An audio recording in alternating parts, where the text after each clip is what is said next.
Praise the Lord. God bless you during this happy new year.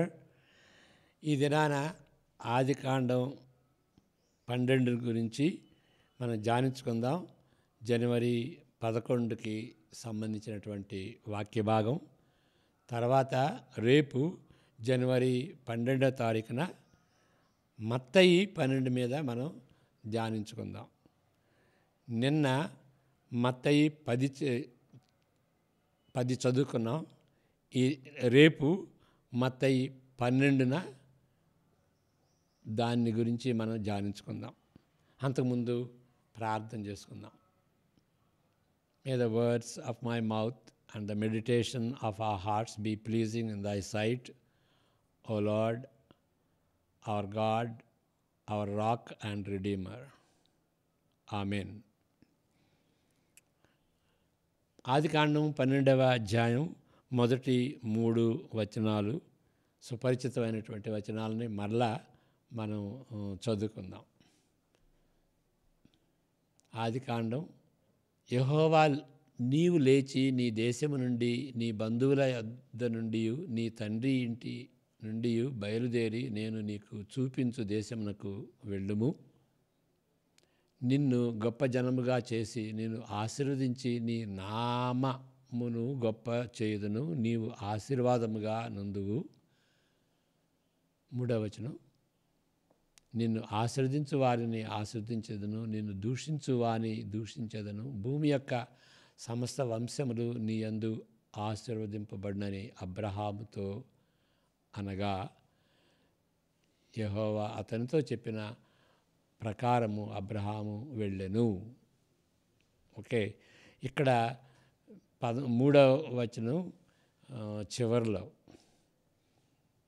నీ యందు సమస్త వంశములు నీ యందు ఆశీర్వదింపబడును. వంశములు అంటే ఎథ్నిక్ గ్రూప్స్, టా ఎత్నే అని గ్రీకులు అంటారు.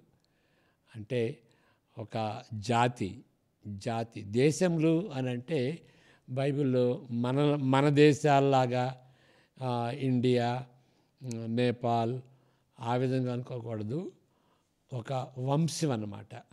ఒక భాష, ఒక సంస్కారానికి కట్టుబడి ఉన్నటువంటి ప్రజలు, వాళ్ళని ఎథ్నిక్ గ్రూప్స్ అంటారు. ప్రతి ఎథ్నిక్ గ్రూపుకి సువార్త అందజేయబడి దాని ద్వారా ఆశీర్వదింపబడతారు అనేటువంటి సత్యం అబ్రహాంతో చెబుతాడు.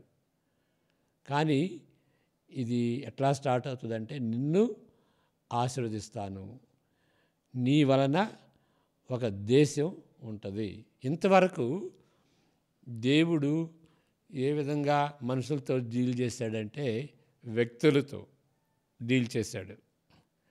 ఇప్పుడు వ్యక్తులపై కేంద్రీకరించకుండా ఒక జాతిపై, ఒక దేశంపై కేంద్రీకరిస్తాడన్నమాట ఇక్కడ నుండి. అందువలన ఈ ఆదికాండం 12వ అధ్యాయం ఒక ఇంపార్టెంట్ అయినటువంటి ఒక మలుపు, ఒక మైలురాయి అనుకోండిగా మనం దాన్ని ఎంచాలి. ఈ విమోచన ప్రణాళికలో ఈ మాటలు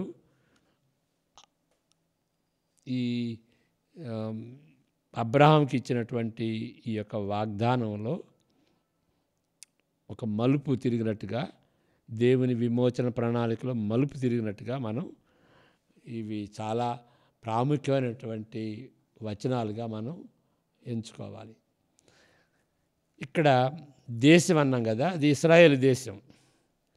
ఇశ్రాయేలు దేశానికి సంబంధించినటువంటి గ్రంథాలు, పాత నిబంధన అంతా ఆ గ్రంథాలు అన్నమాట.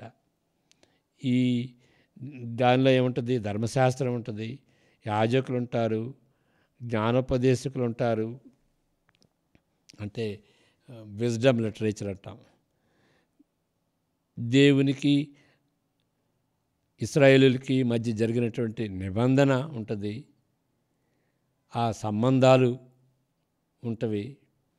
దేవోక్తులు, ప్రవక్తల ద్వారా దేవుడిచ్చినటువంటి వాక్యాలు, వాటిని దేవోక్తులు అంటాం. దేవోక్తులు అంటే డైరెక్ట్ ఆర్డినెన్స్ ఆఫ్ గాడ్. దేవుని దేవుని ద్వారా నేరుగా ఇవ్వబడినటువంటి ఆజ్ఞలు, వాటిని దేవోక్తులు అంటాం, ఆరికల్స్.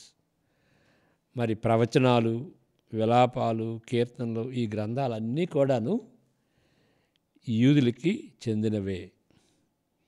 పలు విధాలుగా విరజిల్లుచున్న సంస్థలు, పత్రాలు, భవిష్యత్తును సూచించేటువంటి ఆ ప్రవచనాలు. ఓకే, ఇంకొకటి ఏంటంటే ఈ ఇశ్రాయేలు ప్రవక్తల ద్వారా క్రొత్త నిబంధన గూర్చినటువంటి వాగ్దానాలు కూడా ఉన్నాయి. ఫర్ ఎగ్జాంపుల్ ఎహెజ్కేల్ 36, ఇర్మియా 31, అవి క్రొత్త నిబంధనకు సంబంధించినవి. మీకు మీ మధ్యలో నూతన క్రియ చేస్తున్నాను అన్నాడు. అది ఏంటి అంటే క్రొత్త నిబంధనకి సంబంధించింది. అంతేకాదు నిర్గమకాండం ఎహెజ్కేల్ 34లో కూడాను నేను దావీదు సేవకుడిని పంపిస్తాను అని అంటాడు. అది యేసు ప్రభువుని అన్నమాట. కాబట్టి అనేక విధాలైనటువంటి వాక్యాల ద్వారా, ప్రవచనాల ద్వారా దేవుడు క్రొత్త నిబంధన గురించి చెప్తున్నాడు అని మనం గ్రహించుకోవాలి. ఓకే, ఇప్పుడు అబ్రహాంతో చేసినటువంటి ఆ నిబంధన గురించి మనం చెప్పుకుందాం. ఆ నిబంధన ఇశ్రాయేలుకి సంబంధించిందే కాదు, ఇశ్రాయేలు పొలిమేరలు దాటి ఆయన తన వాగ్దానాన్ని విస్తరింపచేశాడు. ఓకే, ఈ విషయం అంటే అన్యజనులు, ఇశ్రాయేలులే కాదు అన్యజనులు అందరూ కూడా ఆశీర్వదింపబడతారని బైబిల్లో మరి ఈ ఆదికాండంలోనే పదే పదే వివరించబడింది. ఈ వచనాలు కూడా మనం చూద్దాం. 18 ఆదికాండం 18 ఇది తిరిగి చెప్పబడింది, పునరావృతమైంది.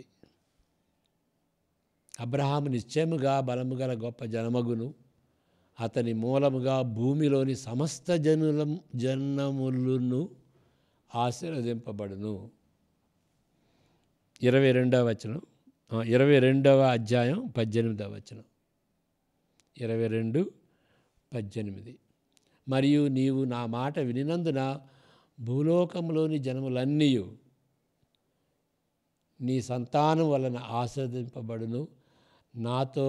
నా తోడని ప్రమాణము చేసి ఉన్నానని యెహోవా సెలవిచ్చనెను. నా తోడని ప్రమాణం.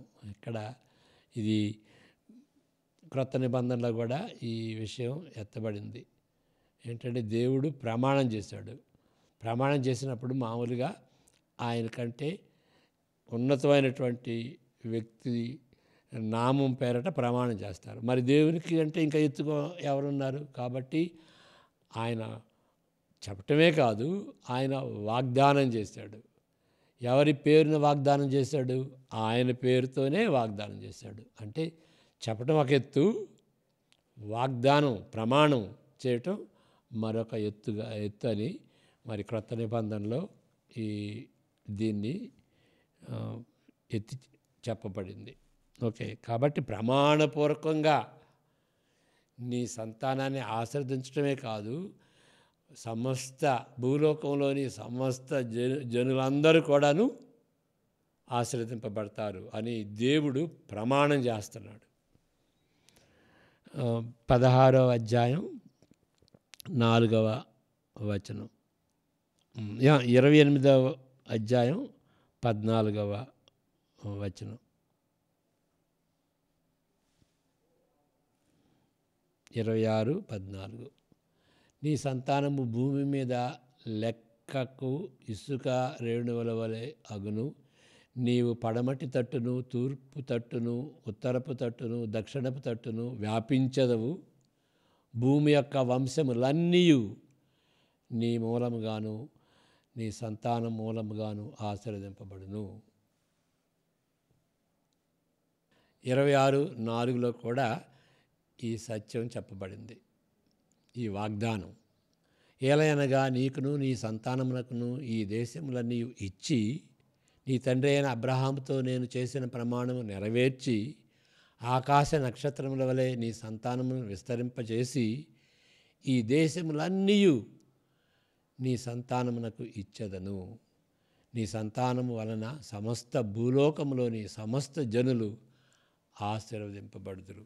ఈ విధంగా ఈ వాగ్దానం, దేవుడు ప్రమాణం చేసినటువంటి వాగ్దానం పదే పదే ఆదికాండంలో నొక్కి చెప్పబడింది. ఒక 1000 సంవత్సరాల తరువాత ఇదే వాగ్దానం ఒక జనాంగంపై కేంద్రించబడకుండా ఒక గొప్ప వ్యక్తిపై కేంద్రీకరించబడినది. అదేంటంటే దావీదు కుమారుడు. అది 72 కీర్తనలు 17లో మనం ఈ సత్యాన్ని చూస్తున్నాం. చూడండి, ఇక్కడ ఈ చరిత్రలో, రక్షణ చరిత్రలో ఆదికాండం 12లో అబ్రహాంకి ఇచ్చినటువంటి వాగ్దానానికి ముందు ఇండివిజువల్స్, వ్యక్తులు. తర్వాత మరి ఒక 1000 సంవత్సరాలు అయిన తర్వాత మరలా ఈ దేశంకి ఇచ్చిన, దేశం మీద కేంద్రీకరించబడింది మరలా వ్యక్తిపై కేంద్రీకరించబడినట్టుగా మనం గమనించాలి. ఆ వ్యక్తి ఎవరు అనేది కీర్తనలు 72:17లో మనం చూస్తున్నాం. అతని పేరు నిత్యము నిలుచును, అతని నామము సూర్యుడున్నంత కాలము చిగుర్చుచుండును, అతనిని బట్టి మనుషులు దీవింపబడుదురు, అన్యజనులందరూ అతడు ధన్యుడని చెప్పుకొందురు. మరి సుపరిచితమైనటువంటి వాక్యం యెషయా 30:57లో కూడా మనం చూస్తాం కదా. ఒక వ్యక్తుల నుండి దేశం అయింది. ఒక 1000 సంవత్సరాలు దాని మీద కాన్సన్ట్రేట్ చేసిన తర్వాత ఏమైందంటే మరలా వ్యక్తి మీద కేంద్రీకరించబడింది. యెషయా 19:23-25 కూడా చదువుదాం. యెషయాని ఇవాంజలికల్ ప్రవక్త అంటారు. ఆ దినమున ఐగుప్తు నుండి అషూరుకు రాజమార్గం ఏర్పడును, అషూరియులు ఐగుప్తునకును, ఐగుప్తీయులు అషూరునకును వచ్చును, పోవుచునుందురు. ఐగుప్తులను అషూరియులను యెహోవాను సేవించెదరు. ఆ దినమున ఐగుప్తు 24-25. ఆ దినమున ఐగుప్తు అషూరియులతో కూడా ఇశ్రాయేలీయులు 3వ జనమై భూమి మీద ఆశీర్వాద కారణముగా నుండును. సైన్యములకు అధిపతి యెహోవా, నా జనమైన ఐగుప్తీయులారా, నా చేతుల పని అయిన అషూరియులారా, నా స్వాస్థ్యమైన ఇశ్రాయేలీయులారా, మీరు ఆశీర్వదింపబడుదురని చెప్పి వారిని ఆశీర్వదించును. ఈ యొక్క మాట, ఈ విశాలమైనటువంటి దృష్టిలో ఈ యొక్క మాట చెప్పబడింది. మరి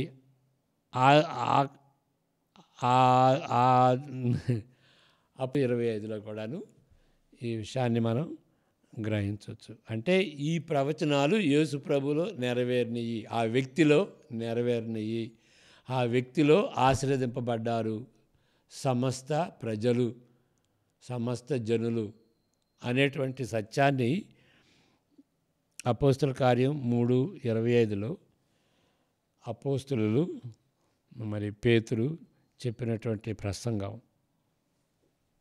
పేతురే కాదు, మిగిలినటువంటి అపోస్తులు కూడా ఈ విషయాన్ని నొక్కి చెప్పారు. అంటే యేసు ప్రభు గురించి చెప్పింది అది క్రొత్తది కాదయా.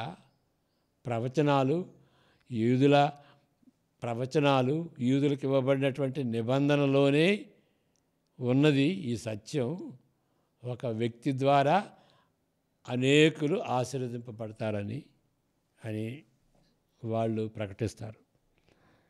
అపోస్తుల కార్యాలు 3:25.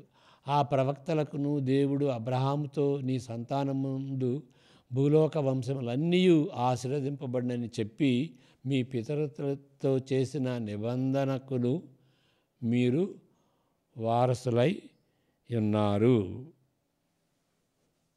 ఓకే, భూలోక వంశములన్నీ ఆశీర్వదింపబడును అని ఆ విషయాన్ని, అబ్రహాముకు ఇవ్వబడినటువంటి ఆ యొక్క వాగ్దానాన్ని వీళ్ళు ఎత్తి చెప్తున్నారు. మరి గలతీ 3:8 కూడా చూద్దాం. అక్కడ ఈ అంటే యూదులు వాళ్ళు ప్రత్యేకమైనటువంటి ప్రజలు అని చెప్పుకున్నటువంటి సమయంలో, అదే కాదు దేవుడు అందరికీ సువార్తనిచ్చాడు అని యూదుల్ని వాడుకున్నాడు. ముందు వాడుకున్నాడు. తర్వాత ప్రజలందరికీ కూడాను యూదుల ద్వారా ఆశీర్వాదం ఇచ్చాడు. అదే పదే పదే ప్రతిధ్వనిస్తున్నటువంటి వాగ్దానం అబ్రహాముతో మొదలై బైబిల్ అంతటిలోనూ కూడాను అనేక విధాలుగా ఈ సత్యాన్ని చెబుతూ వచ్చాడు. ఆ సత్యం యేసు ప్రభువులో నెరవేరింది అని క్రొత్త నిబంధనలో అపోస్తలులు చెబుతున్నారన్నమాట. దేవుడు విశ్వాస మూలముగా అన్యజనులను నీతిమంతులుగా తీర్చునని లేఖనము ముందుగా చూచి నీ యందు అన్యజనులందరూ ఆశీర్వదింపబడుదురు అని అబ్రహామునకు సువార్తను ముందుగా ప్రకటించాను. చూడండి, విశ్వాస మూలంగా వచ్చేది. ఇప్పుడు యూదులకు వచ్చినటువంటి రక్షణ ఏ విధంగా వాగ్దానం చేయబడింది? మీరు ధర్మశాస్త్రాన్ని అనుసరిస్తే. మరి యేసుప్రభు ద్వారా వచ్చినటువంటి రక్షణ విశ్వాస మూలముగా, ఆయన్ను విశ్వసిస్తే, అన్ని జనులందరూ విశ్వసిస్తే వాళ్ళు నీతిమంతులుగా తీర్చబడతారు అనేటువంటి సువార్త అబ్రహాముకే ఇవ్వబడింది అని అపోస్తలుడైన పౌలు గలతీ 3:8 చెప్తున్నాడు. ఓకే, ఆ విధంగా మనం అర్థం చేసుకోవాలి. ఒక దృష్టాంతం చెప్తాను, ఒక ఉదాహరణ. డానియల్ గారని ఒక ఆయన ఉన్నారు. ఆయన ప్యారీ కంపెనీలో పనిచేసినప్పుడు ఒక గ్రామీణ ప్రాంతాలకు వెళ్ళి అక్కడ ఉన్నటువంటి రైతుల్ని కలుసుకుని వాళ్ళని ప్రోత్సహిస్తాడు. ఏమని అంటే, మీ పొలాల్ని నేను అడాప్ట్ చేసుకుంటాను, 2-3 సంవత్సరాలు అడాప్ట్ చేసుకుంటాను, మేము చెప్పినట్టుగా మీరు చెయ్యండి, మేము చెప్పినట్టుగా మీరు వరి నాటండి, లేకపోతే వరేనే కాదు వేరే పంటలు కూడా, మేము ఇచ్చేటువంటి ఎరువులు వేయండి, మేము ఇచ్చేటువంటి పెస్టిసైడ్ వేయండి, సకాలంలో మేము చెప్పినట్టుగా చేయండి అని చెప్తే, మరి 2-3 సంవత్సరాలు వాళ్ళు, అంటే ఆయన చెప్పిన దానికి వాళ్ళని ఒప్పిస్తాడన్నమాట. మీకు లాభం జరుగుద్ది, మేము చెప్పినట్టు చేయండి అని ఆ పొలాల్ని అడాప్ట్ చేసుకుంటారు ప్యారీ కంపెనీ వాళ్ళు. చేసుకుని ఆ 2-3 సంవత్సరాల్లో వాళ్ళు సైంటిఫిక్గా వాటిని, ఆ పొలాల్ని పోషిస్తారు. అంటే వరే కాదు, మరి ఈ పల్లీలు కూడాను, ఈ గ్రౌండ్ నట్స్, మళ్ళీ కొబ్బరికాయలు, ఈ మామిడి పళ్ళు, ఆ తోటలు, ప్రతి రకమైనటువంటి పంటలు వాటిని అడాప్ట్ చేసుకుని ఆ 2-3 సంవత్సరాల్లో వాళ్ళు మంచి ఫలాల్ని చూపించుతారు, మంచి పంటల్ని చూపించుతారు. చాలామంది ఆ రైతులు మరి ఆయన దగ్గరికి వచ్చి ఆయన ప్రశంసిస్తూ, మీ వలన మేము బాగుపడ్డామండి అని ఆయన్ని ప్రశంసిస్తారన్నమాట. అక్కడ ఉండే ఫలాలు కూడా తీసుకొచ్చి ఆయనకి ఇస్తారు. ఆ విధంగా దేవుడు ఏం చేశాడంటే ఇశ్రాయేలుని అడాప్ట్ చేసుకున్నాడు. ఈ విధంగా నా ధర్మశాస్త్రం ప్రకారం నేను చెప్పినట్టుగా మీరు చేస్తే మీరు అభివృద్ధి చెందుతారు అని వాళ్ళని ఎన్నుకున్నాడు. ఎప్పుడు ఎన్నుకున్నాడంటే అబ్రహాంకి వాగ్దానం చేసి మోషే ద్వారా వాళ్ళని ఒక జనాంగంగా చేసుకుని మోషే ద్వారా ఆ ధర్మశాస్త్రాన్ని ఇచ్చాడు. ఓకే, మరి మోషే అంటే 1500 సంవత్సరాలు బీసీ. ఆ 1500 సంవత్సరాలు వాళ్ళు ధర్మశాస్త్రాన్ని అవలంబించితే వాళ్ళకి అభివృద్ధి కలుగుద్ది అని దేవుడు వాగ్దానం చేశాడు. కానీ వాళ్ళు ఆయన చెప్పినట్టుగా చేయలేదు, పడిపోయారు. కానీ దేవుడు వాళ్ళని వదలలేదు. తర్వాత యేసుప్రభు వచ్చాడు. యేసుప్రభు వచ్చేంత వరకు ఆ ధర్మశాస్త్రం వర్తిస్తుంది.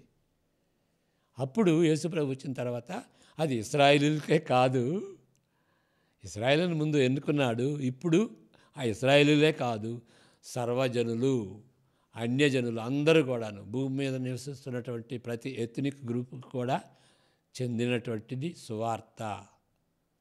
ఈ సువార్తను బట్టి దేవుని యొక్క ఆశీర్వాదం ఉంటుంది, ధర్మశాస్త్రాన్ని బట్టి కాదు. ధర్మశాస్త్రాన్ని ఒక మోడల్గా తీసుకున్నాడు.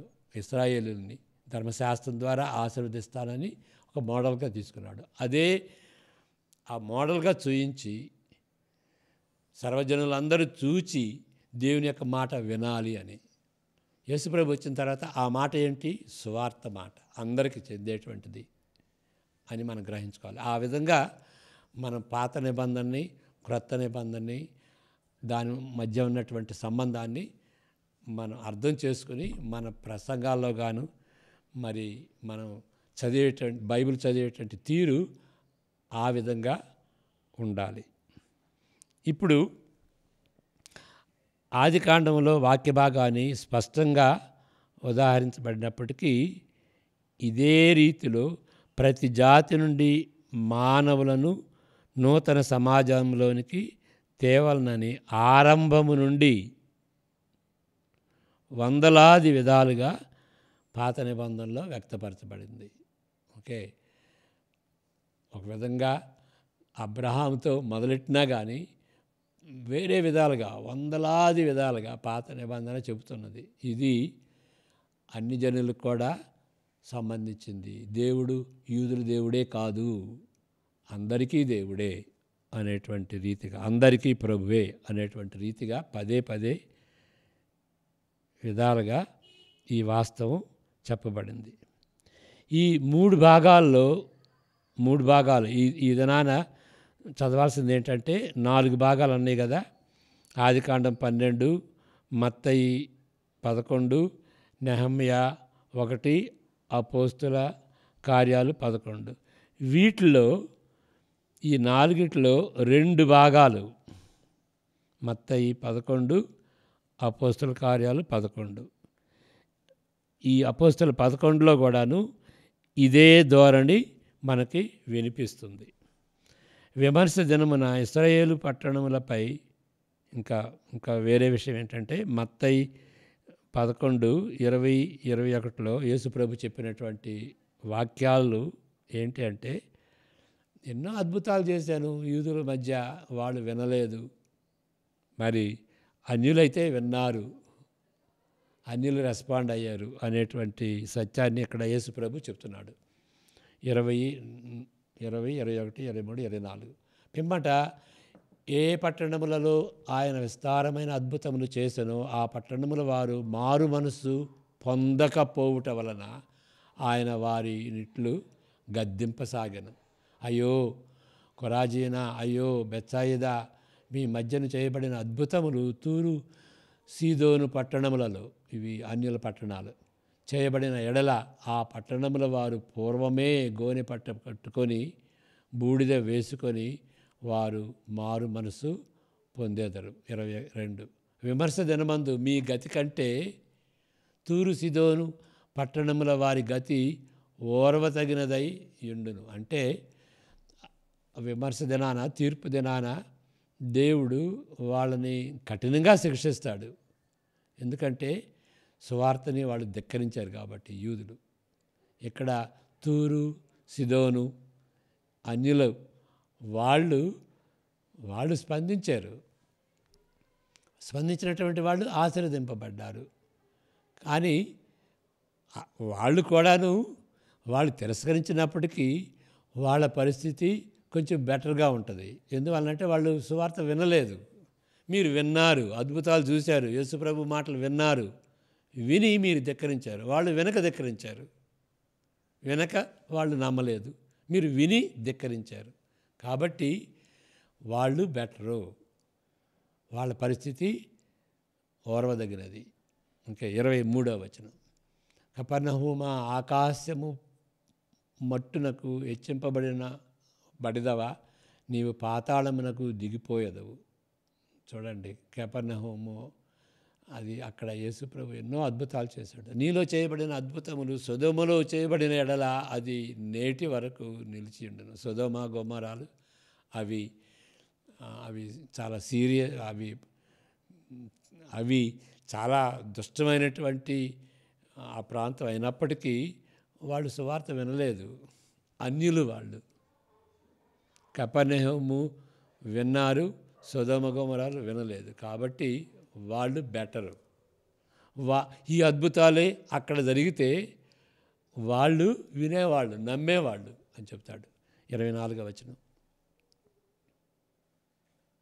నెక్స్ట్ వచనం, విమర్శ దినమందు నీ గతి కంటే సొదొమ దేశపు గతి ఓర్వదగినదై ఉండునని మీతో చెప్పుచున్నాను. కాబట్టి యేసుప్రభు సువార్త, ఆయన మరణ పునరుద్ధానాలకు చెందినటువంటి సువార్త, దేవుని యొక్క క్షమాపణకు తగిన సువార్త, దేవుని యొక్క ప్రేమకు తగినటువంటి సువార్త, దేవుని యొక్క కృపకు చెందినటువంటి సువార్త, అందరినీ ప్రేమించినటువంటి సువార్త, అందరిని ప్రేమించినట్లుగా వ్యక్తపరచబడినటువంటి సువార్త. అందువలనే మత్తయి సువార్త 11:28లో అది సుపరిచితమైనటువంటి వాక్యమే అయినా కానీ మనం చదువుకుందాం. ప్రయాసపడి భారము మోసుకొనుచున్న సమస్త జనులారా నా యొద్దకు రండి, నేను మీకు విశ్రాంతి కలుగజేతును. ఓకే, సమస్త జనులు, యూదులే కాదు, ఎవరైనా సరే విశ్రాంతి కావాలి, సబ్బాతు కావాలి. సబ్బాతు అంటే విశ్రాంతి, అంటే రక్షణ కావాలి అని అంటే ఆయన దగ్గరికి రండి. ఆయన మనకి విశ్రాంతి ఇస్తాడు, పాప క్షమాపణ ఇస్తాడు, పాప భారం పోద్ది. అంతేకాదు, మరి యూదులు పాత నిబంధన చొప్పున వాళ్ళు బలులు తీసుకురావాలి, పండుగలు చేయాలి, వాళ్ళ మీద ఒక బరువైనటువంటి కాడి ఉంటుంది. అది చేయనవసరం లేదు, ఆయన దగ్గరికి వస్తే విశ్రాంతి ఉంటుంది. నెక్స్ట్ వచనం 29 కూడా చదివితే, నేను సాత్వికుడను, దీన మనసు గలవాడను కనుక మీ మీద నా కాడి ఎత్తుకొని నా యొద్ద నేర్చుకొనండి, అప్పుడు మీ ప్రాణములకు విశ్రాంతి దొరుకును. ఇక్కడ కాడి అంటే ధర్మశాస్త్రం కాడి, బరువైన కాడి యూదుల మీద. యేసుప్రభు ఇచ్చేటువంటి నిబంధన సులువైంది, ఎందుకంటే పరిశుద్ధాత్మ ద్వారా దేవుడు మనతో ఉన్న దాన్ని బట్టి మనం చేయటం సులువైంది అన్నమాట. కాబట్టి నా యొద్ద నేర్చుకొనిడి, అప్పుడు మీ ప్రాణములకు విశ్రాంతి దొరుకును. కాడి అంటే నిబంధనకు. ఇప్పుడు దుక్కు దున్నేటప్పుడు దున్నల మీద కానీ, గిత్తల మీద కానీ, ఎద్దుల మీద కానీ కాడేస్తారు, బెల్ట్ పెడతారు కదా. అంటే అది నిబంధన చేసుకున్నట్టుగా. అది బెల్ట్ పెట్టారు, కాడి వేసుకున్నారు, బెల్ట్ పెట్టారంటే ఇక అటు ఇటు పోవటానికి వీల్లేదు. కాబట్టి యేసుప్రభువుని నమ్మటం అంటే యేసుప్రభు కాడి వేసుకోవటం, యేసుప్రభు నిబంధన. అందువలన క్రొత్త నిబంధన అంటాం. ఏదో జస్ట్ ఇష్టమైనప్పుడు చేయటం, ఇష్టమైనప్పుడు ఆయన నమ్మటం, ఆయన అంటే గిట్టలేనప్పుడు, ఇష్టం లేనప్పుడు ఆయన వదిలిపెట్టడం, అలాంటి విశ్వాసం కాదు. వివాహం చేసుకున్నప్పుడు మనం ప్రమాణాలు చేస్తాం, సంతకం చేస్తాం. అలాంటి నిబంధన, మ్యారేజ్ నిబంధన లాంటిది అన్నమాట.